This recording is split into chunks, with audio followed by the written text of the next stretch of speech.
So, in today's video, we'll be talking about some of the thoughts from the Upanishads and the Gita. So, let's start with some of the thoughts from the Upanishads from the book that is the Teachings of Swami Vivekananda ji. So, one of the very famous phrase from the Teachings of Swami Vivekananda ji from the section of Upanishads is know only that Atman, that is yourself. Give up all other meaningless talks and hear nothing else.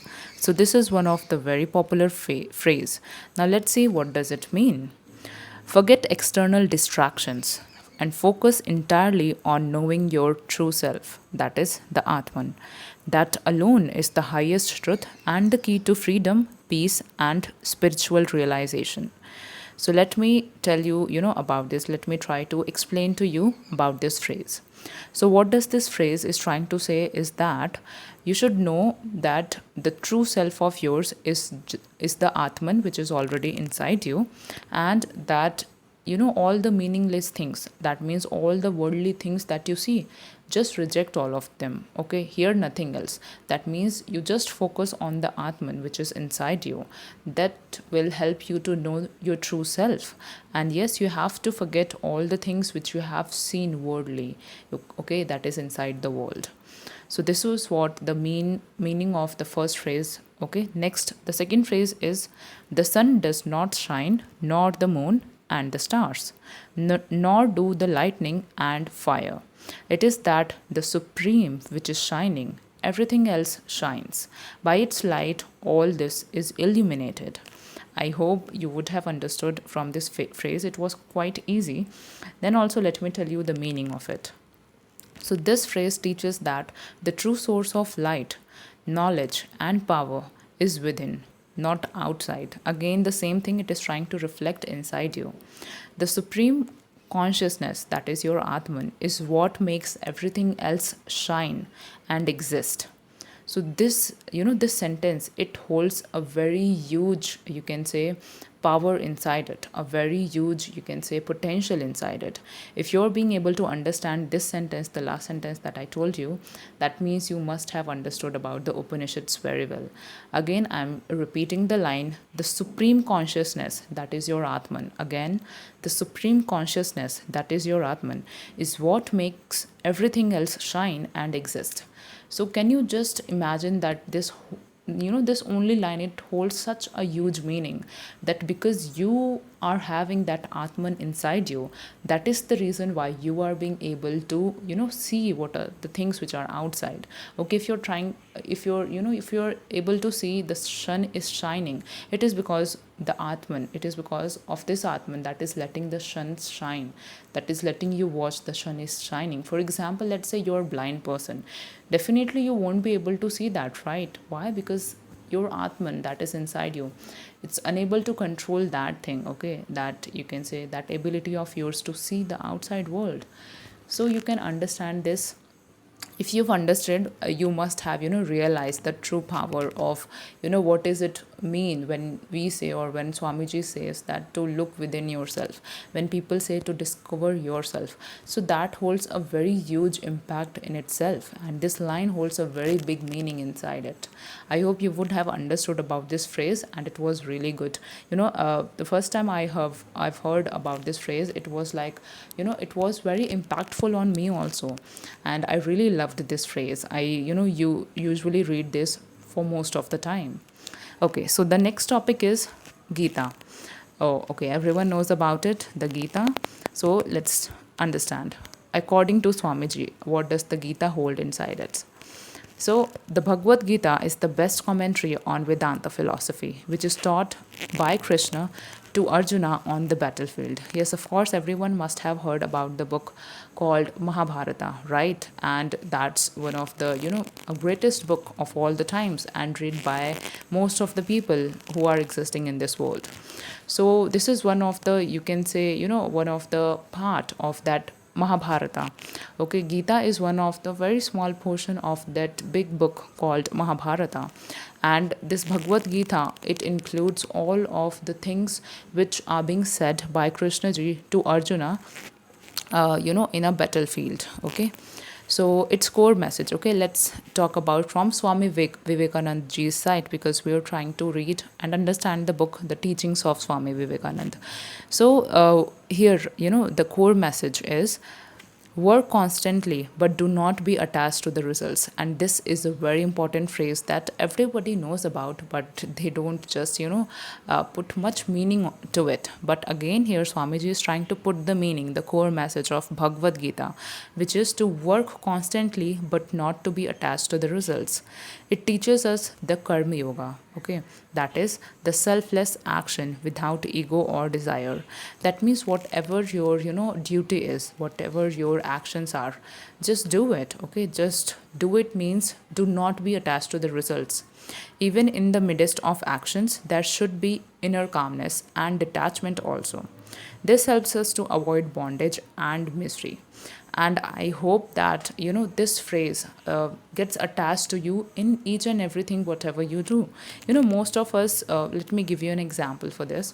Most of us, we start a work and then we are very much attached to the result or to the outcome of it.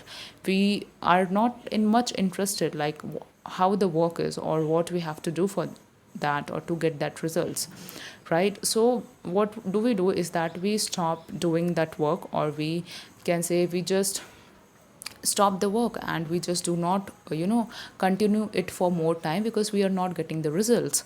So if you're attaching to the results, then of course you won't be able to complete the work. So that is why here in the Gita, right, the Bhagavad Gita, it is being very well explained that you should work constantly and not be attached to the results or to the final outcome. Just do it, just work, right? So selfless action is very important in whatever thing you do. Selfless action is very important, and that helps you to be detached from the misery or any kind of bondage. So this is the reason why people say that don't be attached to the results, because if you will be attached to the results and let's say if you're unable to get the results, what will happen? You will go into misery, right? You will go into like crying all the time, or you will go into like telling yourself that you're not able to do it, you're not capable enough, you'll try to demotivate yourself, right? So this is called as bondage and misery. So to avoid all of these things, what Krishna ji or what the greatest people have taught you is to leave the results out, okay, just work. So this was the meaning of the second point that I said. Next, the Gita emphasizes on the concentration and losing the sense of I am doing this, which brings spiritual growth from inside you. Yes, so okay, so this is the next point, is what Swamiji emphasizes, that Gita is actually trying to tell you that just leave that sense, or just lose that sense of saying that you are doing the work. No, it's not you, you are not doing the work. So if you say that no, it's not me, someone else is letting me do this work, so what it helps you, what it brings you, it brings you the spiritual growth, okay? It helps you to understand that you are connected to this universe and this universe is letting you do all the work that you're doing. So overall, you think that yes, someone else is there who's letting me do the work. So overall what happens is that it helps you to stop discouraging yourself, it helps you to stop demotivating yourself. Overall it also brings the spiritual growth. Next, Krishna's teaching shows that God, which is the Atman, is the same in all beings. One who sees this reaches the highest goal.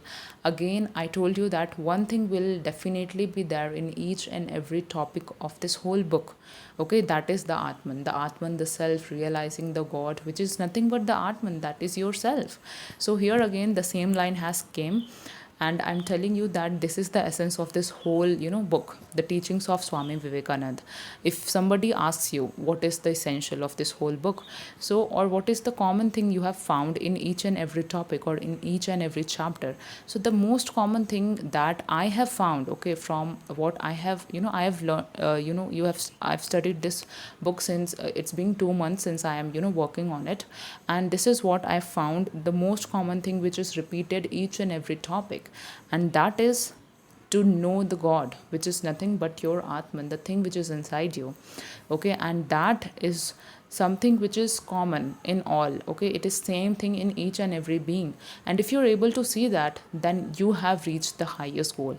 Okay, and that is the highest goal of each and everything.